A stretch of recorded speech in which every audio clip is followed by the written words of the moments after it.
Welcome to PrimeAlpha's interview series, insights from industry practitioners discussing their journey and their discoveries. Hello, my name is Amanda Jogia, the CEO of PrimeAlpha, an online ecosystem bringing together alternative opportunities and their investors. Today with us is Raphael Martorello. Rolf brings over 20 years of investment experience to his role as managing partner and CIO of LotusGroup Capital.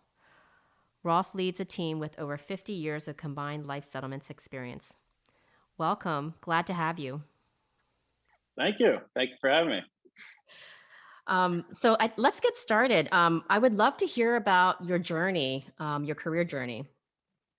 Sure. So right out of college, and I studied a combination of engineering and economics, and I jumped right in. I did not have really an interest in getting into engineering, but the business world really fascinated me. So I hopped into a management consulting firm. Name was A.T. Kearney. Traveled around for 4 or 5 years, and I think what I learned there was dropped into several different businesses in different sectors. Understood what people did to run those businesses, and then really figured out how to service and take care of other folks. So those are sort of the main things that I learned. What then happened in my late 20s, I feel like I had a midlife crisis, but in my early or my late 20s, sort of was one of these people who thought all the time about how life is short and that you don't have that much time. And so it very quickly dawned upon me that I really wanted to do the things that I wanted to do. And what that meant was becoming a little bit more independent, calling my own shots, servicing clients the way that they wanted to be serviced. And then I combined that with this real love for money, which sounds crazy, sounds sort of selfish in these days. But growing up in Queens, New York, and not growing up with that much and sort of thinking through the needs that I had, it was something that was important to me. And so, the spreadsheets that I ran through with consulting and my engineering background, those different things led me towards really enjoying investing. And so we started a business, my wife and I, sort of in our home, in our rental property, with a newborn child crying in the background. We had no money really. We only had a few friends and families. No brokers wanted to take us. And here we are throwing our shingle out there as being a wealth manager. So that was interesting. We worked really long hours. We worked together. She helped set the business up, and I focus on the client service and doing the investment pieces to it. And it was fun. I mean, in the moments, it was probably really painful at times, up till 2, 3 a.m. in the morning, sort of your typical startup story. But in hindsight, you can look back and fondly think of those times and have some selective amnesia about what went on with that. So yeah, we got it started. Again, most people come out of the industry, so they had assets to start. We started with nothing. And there were umpteen years worth of convincing brokers of why we were going to be something, convincing clients, convincing partners. And you fast forward to today, and we are a group of 15 individuals in downtown Denver. We're just shy of $250 million in assets, and we still have that big focus on humans. Our tagline is "Make Life Count." So we really try to help other individuals be the best that they can be, and we're the assist people, right? We're just here to help assist them in doing what they're trying to do with their lives. So what was that catalyst for life settlements? So life settlements was interesting. So we've been in life settlements now for 6 years. Obviously, we started the wealth management business 20 years ago. And what happened is in the last 2 downturns, I think several people and large amounts of people got disenamored with the stock market. I think more recently you have fixed income markets are not really performing, rates are really low. And so we got heavily into alts. So private alts became a big thing for our wealth management firm. And when we looked at it, we really tried to have a competency in sourcing different managers that were great at what they did. We didn't really want to bring anything in-house from that standpoint. Life settlements happened to be a sector that was very attractive to us. completely uncorrelated from the economy, completely uncorrelated from the stock market, and delivered a low teen return and really kind of looked like fixed income in portfolios. And so it did all the things that fixed income would do. It protected during downturns, but it also had still an opportunity to generate a nice return. So the issue for us was that we were unhappy with the different providers that were available in the life settlements market.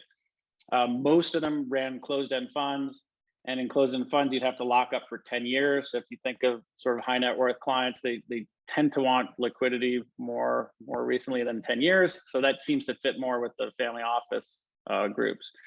So we got really into it. We also thought that the fees were too high.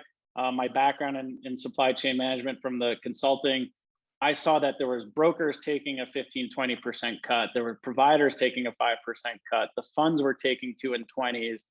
And at the end of the day, you had on both ends of that spectrum, the consumer was getting sort of underpaid for their policy, and the investor was having to deal with lots of costs in that pipeline. So here we had a very exciting asset class that should be doing great, but we had a lot of costs and difficulty in accessing it. So we decided this was something that we wanted to build ourselves. Totally. So you talked about client servicing, and I think that's really important. So how do you think about, how you help your clients?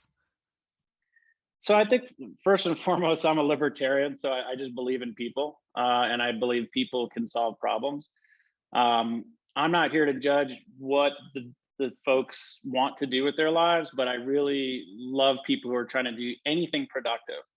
That can be a business, that can be solving a disease, that can be being a great mom, that can be whatever it is that you're trying to do something productive with your life. So as we think about this every day, and the 15 people on our team, we sort of beat this into their heads, is every dollar that we're managing is somebody's hard-earned dollar.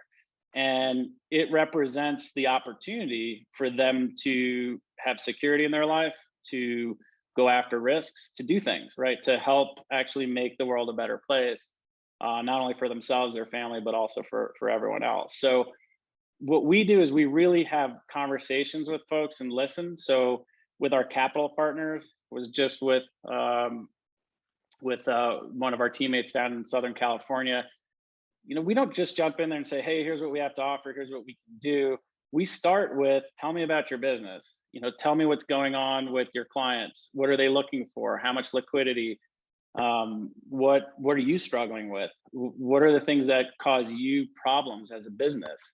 And so we really try to help solve problems for those capital partners and help them solve those things. And if we can, we can. And really, that's the end of the day. We're doing life settlements, we're investing in those things, but the end result is a return for people that they can rely on, that's consistent, and that allows them to continue to do the things in their life. It's really interesting. So you and I live parallel lives. So I started PrimeAlpha, and my husband started an asset management company, and we had a 3-year-old. So I literally thought we were insane. So I think you know how we feel. Exact 2, 3 more, 2, 2 in the morning, 24/7, nonstop, until you get to some critical mass. And it was painful, but you kind of forget. You're totally right. Yeah, um, alcohol helps. Yes, it does. So you talked about kind of your business and the evolution. How have you pivoted your thesis or your business, and how have things changed? I know life settlements have evolved. It's a very long history. It's probably been around for about 4 decades, but really kind of spiking up in the last kind of 10 or 20 years, maybe 15 years. So have you changed your thesis or changed your business model to adapt? Yeah, I think a couple things. First off, as we were getting going, and I'd say this is just a function of my personality type, is I'm a very competitive person. So what we thought was needed was a return that was in excess of market, right? It's the definition of alpha. And so we used a lot of different sort of crafty approaches that were either using math to find opportunities, or with our sources of supply, trying to be crafty about how to solve the family's problems and in return get a better deal. And we still do those today. That's deep in our DNA that we're going to continue to do that. But what has changed and what has been interesting to me is capital partners are really looking for consistency in this asset class. And as you've seen treasury rates have sort of come down, the the opportunity to use fixed income in a portfolio is really stretched at this point. And so they're starting to look at us less as a exciting vehicle for double digit returns and more for just genuine consistency. And as this industry has matured, there have been some players that are more consistent, and there have been other players that have been a little bit more volatile in that they try to be more aggressive, and then sometimes they have a problem that occurs, whether they use too much leverage or there were assumptions that were taken. And people don't choose this asset class now for generating huge returns. That's not the goal. The goal is for focusing on that consistency. So we've really changed how we talk to people about it. It's less about sort of an equity replacement. It's much more that consistent piece, and we've focused our team around and hiring in our processes around generating those types of returns instead of stretching for different things. So that I think is interesting. From a sourcing standpoint, we've really invested more heavily recently on going direct to consumers.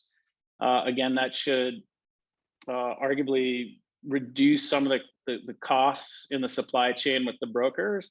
Now, I'm not going to say that the brokers don't play a very important role. For many people, there's still over 80% of policies lapse today. So there's an educational component that brokers play a huge role. And some might argue they're getting paid too much. But if they didn't exist, people oftentimes would just lapse their policy. So I don't want to say that they don't provide a good role. They do. But we will inevitably have to continue to invest in direct. So we've got several different marketing initiatives for going direct to consumers, whether that be online or with greater outreach with sales folks. So I think that's a big piece for us. And I think in the next 2 decades, it'll become more and more common, kind of like a reverse mortgage is more common. Life settlements will do better. I think it's so interesting. I mean, just having started PrimeAlpha 6 years ago and just seeing the evolution of alternatives, and seeing a lot more operationally heavy platforms. So, it's not just someone going out and buying a portfolio of stocks. It's a very operationally heavy business. And also, having been a management consultant and worked in operations, I know supply, and by the way, supply chain. So you Yeah. get that. It's really interesting. So it's a different part of the brain, and it's a different business. It's much Yeah, more. it's interesting. I mean, you would hope you wouldn't have to do it because it takes a lot of time and a lot of costs. But at the same time, for the longevity of your business, there's a moat that you build by having a strong supply chain that it's hard to replicate. And I do think that this will be an industry where you need to be big enough in order to manage that infrastructure and also to have enough policies so that you have diversification and things of that nature. So it will be harder for the folks who are just getting started to participate. We happen to be one of the newer players on the block in the last 3 or 4 years. And I think that stretched some folks, but we also have some catching up to do, just to be candid there's certain groups that have huge infrastructure that are already in place. So I think we're continuing to strive to be good players in the industry, to be very transparent with what we do, very honest and ethical on how we go about doing it. But yeah, there's a lot of work to do, but there's a huge opportunity, right? There's 2 decades of baby boomers in front of us that have undersaved for retirement. They need options. And we have only a 20% market education at this point. So you put those 2 pieces together, and there's a lot of room for growth in this market. Absolutely. So, in terms of your business, what did you do right? I always focus on what I do wrong because I'm a perfectionist from that standpoint. But Um, I would say that we picked the right people, and that's on multiple different fronts. So first of all, our sourcing partners, a lot of people think you see their presentations and they say, hey, we have 20 different partners that are out there. And in this industry, it actually pays off to have one dance partner and not be with 20 different folks, because if you're just getting sort of the standard market policies, all 20 of those partners will send you the same things. You need to see the proprietary, the pieces that are exclusive to them. And so having a singular dance partner is important. And we happen to find someone that we love, that is super ethical, super transparent, and they're wonderful with people, because this is still a person-to-person transaction. You're talking to a family that is either in distress or they're worried, or they're doing some sort of financial planning, but there's something going on emotional in that transaction, and this group does an incredible job of shepherding them through that process. So that's been wonderful. The people on our team, I thank our HR group in our company. We use a psychological test called DISC, which really goes through and fits the personality type to the type of role. So somebody who's out there pounding the pavement, talking to folks, should have a certain DISC profile. In that case, be more dominant and have influence through other people. And then someone who's doing our underwriting on the backside should be a compliant human, that really wants to follow process and sleuth through it. So we've done a wonderful job, I think, and it's not really me. I've taken myself out of that recruiting process. I think everyone's wonderful, but our head of HR does a great job of picking those out. And then finally, I'll say our capital partners. I'm really proud of the work that our head of distribution does. He's really found folks who understand that you can't have immediate liquidity in an asset class like this. You have to have a little bit of patience. You have to understand transparency. We cannot activate hundreds of millions of dollars all at once. And so them being able to talk to us and really sequence when they're going to bring the capital in is very helpful for us. And he's done a wonderful job. And whenever we meet with our capital partners, we just have a grand old time, because they're just great folks, and they really get it, and they're open, transparent, and we just talk as partners together. So I think that's what we've done right, is just the people around it are really spectacular. It's all about the people. So this is the last question. What do you think is your superpower? Ask my wife. I think I have it's interesting, because we're on a podcast where I'm supposed to do most of the talking. Usually I'm not doing most of the talking. I'd say my superpower is probably empathy, and then turning that empathy into solutions.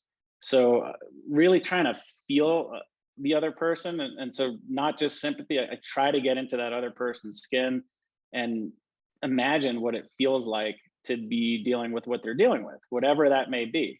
So if it's a capital partner, they may be feeling stress from different folks trying to solve a certain problem. They may even be talking to someone else at their firm that has put certain goals on their plate. And throughout the entire supply chain, figuring out what that is, and then turning that into a solution, right? I'm very action oriented. So I get itchy if I know that there's a problem there and we're not doing anything about it. And so turning that empathy into solutions, and then measuring it and having an output, and doing a quick high five, and then moving on to the next thing. I think we have a lot in common. So thank you, Rolf. Thank you for your time. It was a pleasure having you with us, and we will drop your information into this podcast. And please reach out. Thank you so much, and hope you guys have a great one.